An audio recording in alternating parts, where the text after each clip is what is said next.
Hi everyone, this is Achita Gaudavoma. Welcome to Learning Continues. Let us continue with the next session of current affairs. Okay, let us see the first question. Which company recently launched the AI model known as Muse Spark? Okay, మనకు తెలుసు ఈ మధ్య చాలా apps వచ్చాయి artificial intelligence పైన. Okay, మనం ఒక image ఇస్తే, ఒక విజువల్ ఇమేజ్ ఇస్తే దాన్ని ఇంటర్ప్రిట్ చేస్తూ ఎక్స్ప్లెనేషన్ ఇచ్చి మనకు కావాల్సిన వీడియోస్ తయారు చేసి, ఆడియోస్ తయారు చేసి, పిక్చర్స్ తయారు చేసి, స్క్రిప్ట్ తయారు చేసి ఇస్తూ ఉన్నాయి. అది మనందరికీ తెలుసు. అయితే ఇక్కడ ఇది మెటా ప్లాట్ఫామ్స్ అనేది కొత్తగా మ్యూస్ పార్క్ అనే యాప్ లాంచ్ చేసిందనమాట. ఓకే, దీని యొక్క గొప్పతనం ఏంటంటే ఇది ఇంటెలిజెన్స్తో కూడుకున్నది కాదు, సూపర్ ఇంటెలిజెన్స్తో కూడుకున్నది అనమాట. ఇది super intelligence.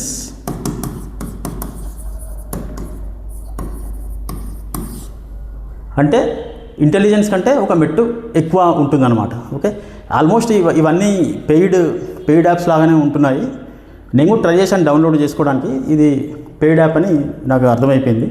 Okay, now let us go to the next question.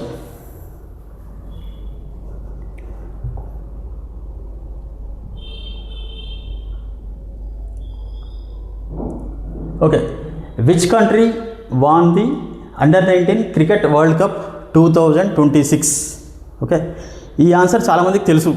చాలామంది 99% మంది క్రికెట్ చూస్తారు కాబట్టి వాళ్ళకి తెలుసు. Under-19 క్రికెట్ వరల్డ్ కప్ సాధించిన దేశం ఏది 2026 సంవత్సరంలో? ఓకే, దీని ఆన్సర్ అందరికి తెలుసు. అది ఇండియా. ఇది తెలుసు, కానీ ఎవరిపైన గెలిచింది? ఫైనల్లో ఎవరిపైన గెలిచింది? రన్నరప్ ఎవరు? అది కూడా గుర్తుపెట్టుకోవాలి మనం. ఓకే, రన్నరప్ ఎవరంటే ఇంగ్లాండ్. ఓకే, పనిలో పనిగా 2024లో ఎవరు గెలిచారో కూడా ఒకసారి చూడాలి మనం. 2024లో గెలిచింది ఆస్ట్రేలియా. ఓకే, 2024లో గెలిచింది ఆస్ట్రేలియా విన్నర్. రన్నరప్ ఎవరు? South Africa.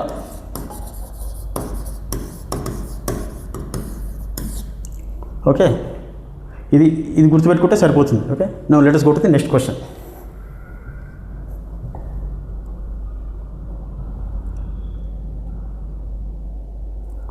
Okay, which country is scheduled to host the 2026 Asian games? Okay, 2026 Asian games అనేవి ఎక్కడ జరగబోతున్నాయి? ఓకే, ఇది 2026 సెప్టెంబర్లో ఇది జరగబోతుంది. ఇది సెప్టెంబర్ 2026లో ఎక్కడ జరగబోతుందంటే జపాన్ దేశంలో. ఇది గుర్తుపెట్టుకుంటే సరిపోతుంది. Let's go to the next question.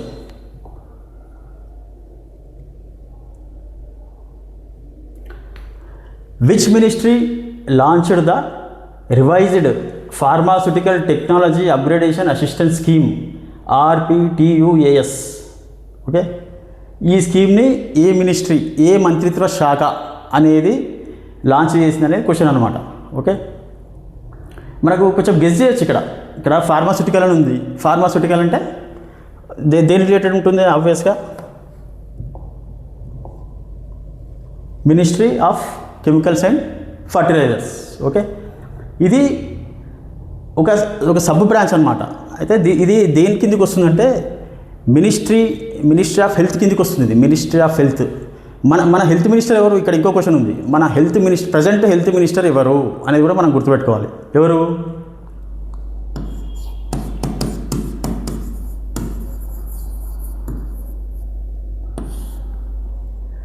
Okay, JP Nadda. Okay, now let's go to the next question.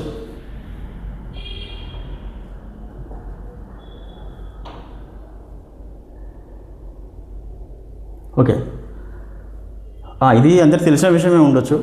What is the revised standard passport application fee for a 30-page booklet in India effective from July 1st, 2026? మీ దగ్గర తెలుసు passport application fee పెరిగింది, పేపర్లలో కూడా వచ్చింది. July 1 నుంచి పెరిగింది. అయితే దాంట్లో 36 పేజెస్ ఉంటాయి ఆ పాస్పోర్ట్లో. దాని ఫీజు ఎంత అనేది క్వశ్చన్. ఫీజు ఎంత? 2500. ఓకే, ఇది answer. Okay, let us go to the next question.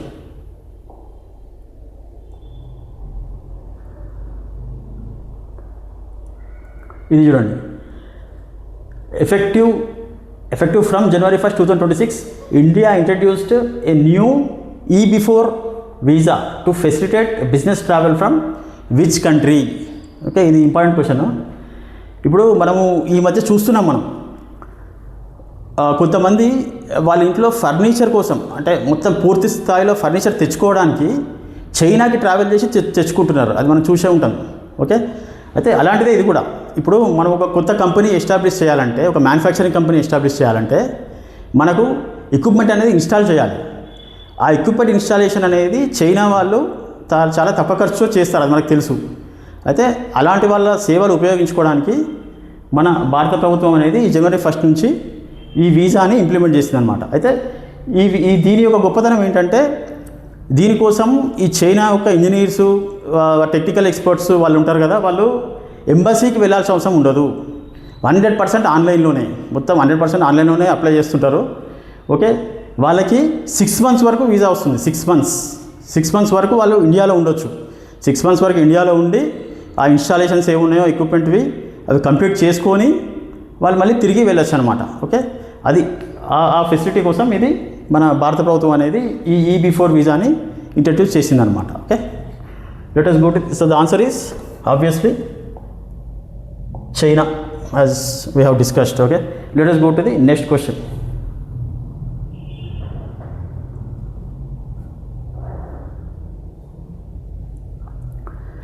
Which organization launched Operation Chakra 6 in June 2026 to dismantle organized digital arrest and scam networks?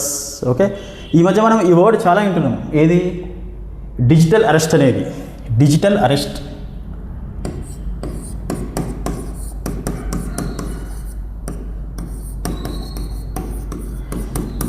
అసలు ఈ వర్డ్ అనేది లేదు, ఇదంతా ఫేక్. ఇది అరెస్ట్ అనే వర్డ్ ఉంది కానీ డిజిటల్ అరెస్ట్ అనే వర్డ్ లేదు, ఇది ఫేక్.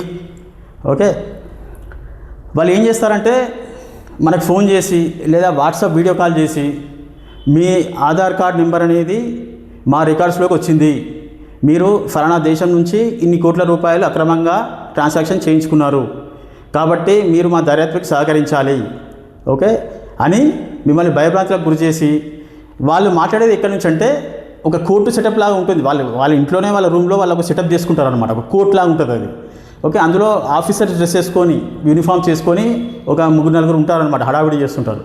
ఓకే, ఫస్ట్ ఒక అతను మాట్లాడతాడు, విషయం ఏంటనే చెప్తాడు. తర్వాత మా హయ్యర్ అఫీషియల్ ఇప్పుడు మీతో మాట్లాడతారని ఇంకొక ఆయనకి ఇస్తారు. ఆ ఇంకొక హయ్యర్ అఫీషియల్ వచ్చి మిమ్మల్ని ఇంకా భయభ్రాంతులకు గురి చేస్తారనమాట. చేసి ఇది మీరు బయట చెప్పకూడదు, మీరు ఎవరికి ఫోన్ చేయకూడదు, దీన్ని డిజిటల్ అరెస్ట్ అంటారు, మీరు బయటికి లీక్ చేస్తే మిమ్మల్ని ఇమీడియట్గా వచ్చి అరెస్ట్ చేస్తారు లోకల్ పోలీసు, కాబట్టి మీరు మా దర్యాప్తుకి సహకరించాలంటే ఫస్ట్ మీ అకౌంట్లో ఉన్న ఫండ్స్ అన్నీ మేము చెప్పిన అకౌంట్ ట్రాన్స్ఫర్ చేయండి, ఇది మీ మంచి గురించే చెప్తున్నాము, మీకు కొంచెం మీరు వయసులో పెద్దవారు లేకపోతే ఏదో ఒకటి చెప్పి వాళ్ళకే ఉల్టా హెల్ప్ చేస్తున్నట్టుగా చేసి ఆ అమౌంట్ అంతా వీళ్ళు చెప్పిన అకౌంట్ ట్రాన్స్ఫర్ చేయించుకొని తర్వాత స్విచ్ ఆఫ్ చేసి ఆ ఫోన్ ఇస్తారు. ఇంకా మనకు అప్పుడు అర్థమైపోతుంది అనమాట మోసపోయామని చెప్పేసి. ఓకే, కాబట్టి దీని గురించి మనం అందరం జాగ్రత్త వహించాలి. అసలు డిజిటల్ అరెస్ట్ అనేది లేదు, అసలు ఎక్కడ లేదు డిజిటల్ అరెస్ట్ అనేది. ఓకే, అయితే మన ఆన్సర్ ఏంటంటే ఇక్కడ సెంట్రల్ బ్యూరో ఆఫ్ ఇన్వెస్టిగేషన్, ఇది answer. Central bureau of investigation వీళ్ళు ఈ ఆపరేషన్ అనేది, ఎందుకంటే ఈ మధ్య పెరిగిపోయాయి, రోజు ఒక్కటనే కనిపిస్తుంది పేపర్లో. దీంట్లో ఏంటంటే మోసపోయిన వాళ్ళు రిటైర్డ్ ఐపీఎస్లు ఉన్నారు, రిటైర్డ్ స్కూల్ టీచర్స్ ఉన్నారు, రిటైర్డ్ బ్యాంక్ మేనేజర్స్ ఉన్నారు. మొన్నైతే ఒక సిఏ ఉన్నాడు, ఒక సాఫ్ట్వేర్ ఇంజనీర్ ఉన్నాడు. దాదాపు అందరూ, అంటే అన్ని ప్రొఫెషన్స్ వాళ్ళు మోసపోయిన వాళ్ళే ఉన్నారనమాట. కాబట్టి మన గవర్నమెంట్ అనేది మన సెంట్రల్ బ్యూరో ఆఫ్ ఇన్వెస్టిగేషన్ ద్వారా దీన్ని లాంచ్ చేసింది అనమాట రీసెంట్గా. Okay, let us go to the next question.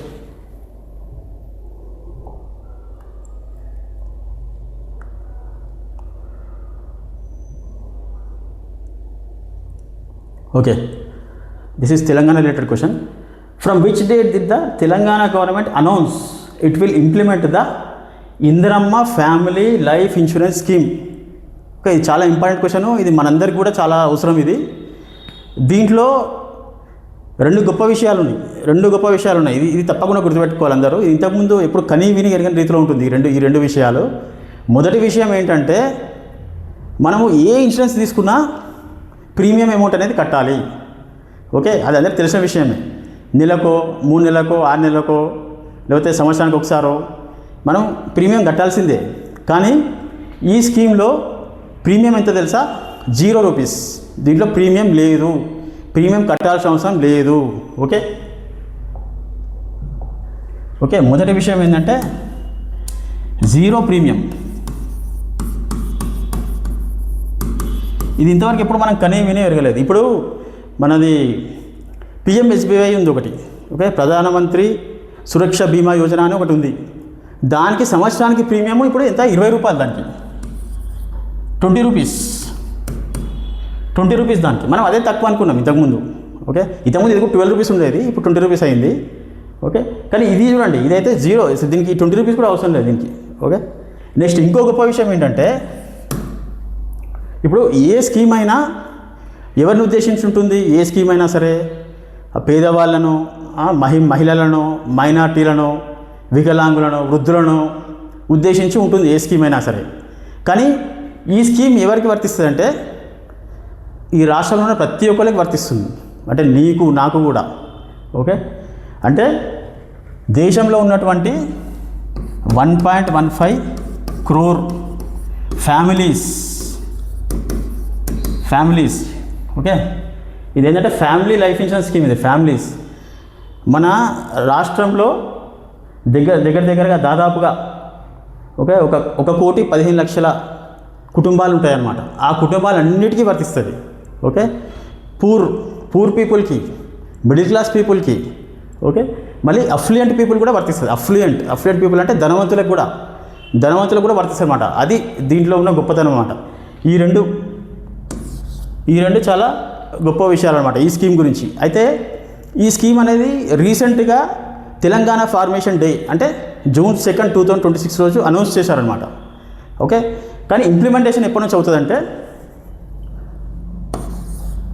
November 19, 2026 implementation అనేది, అంటే లాంచింగ్ అనేది 2026 November 19 నుంచి అవుతుంది అనమాట. అయితే ఈ డేట్ యొక్క ఇంపార్టెన్స్ ఏంది? Can anybody guess? ఈ డేట్ యొక్క ఇంపార్టెన్స్ ఏంది? November 19 అంటే ఏంటి?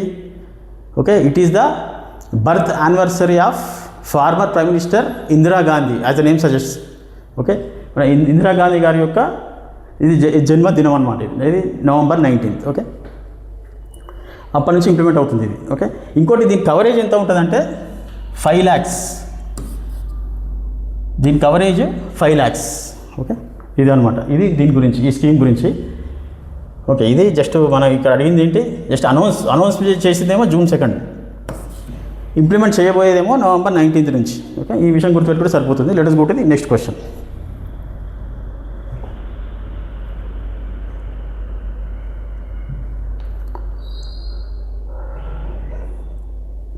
ఇది కూడా important. Under the revised Telangana budget for 2026 what major upgrade was announced for selected government schools. అంటే మనకు తెలుసు యాక్చువల్గా గవర్నమెంట్ స్కూల్స్ అంటే మనకు ఒక రకమైన చిన్న చూపు ఉంటుంది. ఓకే, ఆ విషయం గవర్నమెంట్కి అర్థమైంది. అయితే గవర్నమెంట్ ఏం చేస్తుందంటే ప్రైవేట్ స్కూల్స్కి ధీటుగా, ఇప్పుడు మనము గొప్పగా చెప్పుకుంటాం కదా, మా అబ్బాయి ఇక్కడ DPSలో చదువుతాడు, ఢిల్లీ పబ్లిక్ స్కూల్. ఓకే, ఇంకోటి HPSలో చదువుతాడు, హైదరాబాద్ పబ్లిక్ స్కూల్. అట్లనే అదేవిధంగా ఇక్కడ TPS అనేది ఇంట్రడ్యూస్ చేస్తుందన్నమాట తెలంగాణ గవర్నమెంట్. TPS అంటే తెలంగాణ పబ్లిక్ స్కూల్. ఓకే, అంటే మామూలు గవర్నమెంట్ స్కూల్లోనే అప్గ్రేడ్ అంటే ఏ రకంగా అప్గ్రేడ్ అంటే డిజిటల్ ఫెసిలిటీస్,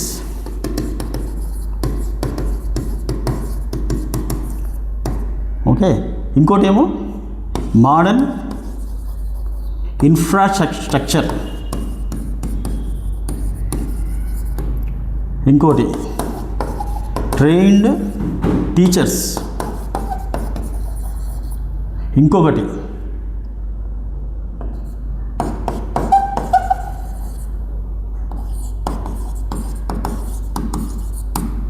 ఓకే, ఇవి అప్గ్రేడ్ చేయడం వల్ల ఈ గవర్నమెంట్ స్కూల్ యొక్క హాలత్ అంటారు కదా, హాలత్ మారిపోతుంది ఇవన్నీ అప్గ్రేడ్ చేయడం వల్ల. ఓకే, అంటే డిజిటల్ బోర్డ్స్ ఇంట్రడ్యూస్ చేయడము, ఇన్ఫ్రాస్ట్రక్చర్ అంటే బెంచెస్, మామూలు తాగునీటి సౌకర్యం కానీ, బాత్రూమ్స్ కానీ, ఫ్యాన్స్, ట్యూబ్లైట్స్ ఇలాంటివి మెరుగుపరచడం ఇదన్నమాట. ఇంకోటి టీచర్స్ కూడా ట్రైనింగ్ ఇచ్చారు, డిజిటల్గా ఎట్లా ఎక్స్ప్లెయిన్ చేయాలి, డిజిటల్ బోర్డ్ ఎలా వాడాలి ఇవన్నీ. ఇంకోటి ట్రావెల్ ఫెసిలిటీ. ఇంతకుముందు మనం ఇది ప్రైవేట్ స్కూల్లో చూసేవాళ్ళం, ప్రైవేట్ స్కూల్ బస్సులు రావడము, అవి వ్యాన్స్ రావడము ఇలాంటివి ఉండేవి. ఇప్పుడు గవర్నమెంట్ కూడా అది ఇంట్రడ్యూస్ చేస్తుంది. అంటే మనం అప్పుడు పేపర్లో చూస్తుంటాం కదా, ఇన్ని కిలోమీటర్లు నడవాలి ఈ క్లాస్ చదవాలంటే అది. ఇంకా అది కాక ఈ నది దాటాలి, ఈ కొండ ఎక్కి దిగాలి, ఇలాంటి కొన్ని మనకు పేపర్లో కనిపిస్తుంటాయి అప్పుడప్పుడు. అయితే అవన్నిటిని అవాయిడ్ చేయడానికి వీళ్ళు ఈ ట్రావెల్ ఫెసిలిటీ కూడా ఇస్తున్నారనమాట. ఓకే, ఇది ఏంటంటే ఈ స్కూల్స్ యొక్క పరిస్థితిని బాగుపరచడానికి అనమాట. ఓకే, టీపీఎస్ అన్నమాట. అంటే ఇప్పటి నుంచి మనం కూడా గర్వంగా చెప్పుకోవాలన్నమాట, మీ అబ్బాయి ఎక్కడ చదువుతున్నాడంటే టీపీఎస్లో చదువుతున్నాడు అన్నట్టు. ఓకే, అది. Okay, let's go to the next question.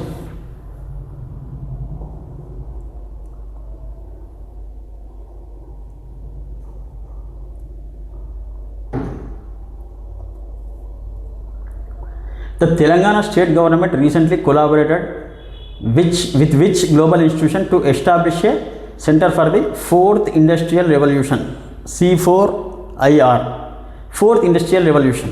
Okay, ఇది అయితే మళ్ళీ ఇండస్ట్రియల్ రెవల్యూషన్స్ అనేది మనము 18th సెంచరీ నుంచి చూస్తున్నాం. ఓకే, మనకు అప్పుడు లెసన్స్ కూడా ఉండేవి సోషల్లో, స్కూల్ లైఫ్లో ఇండస్ట్రియల్ రెవల్యూషన్స్ అని చెప్పి. అయితే ఇప్పుడు ఇది ఫోర్త్ ఇండస్ట్రియల్ రెవల్యూషన్ అని మన గవర్నమెంట్, తెలంగాణ గవర్నమెంట్ ఇది world economic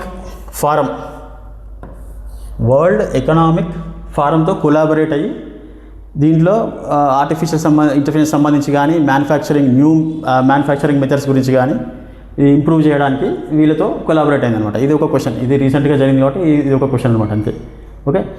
okay, let us end this session with this question. Okay, thank you very much.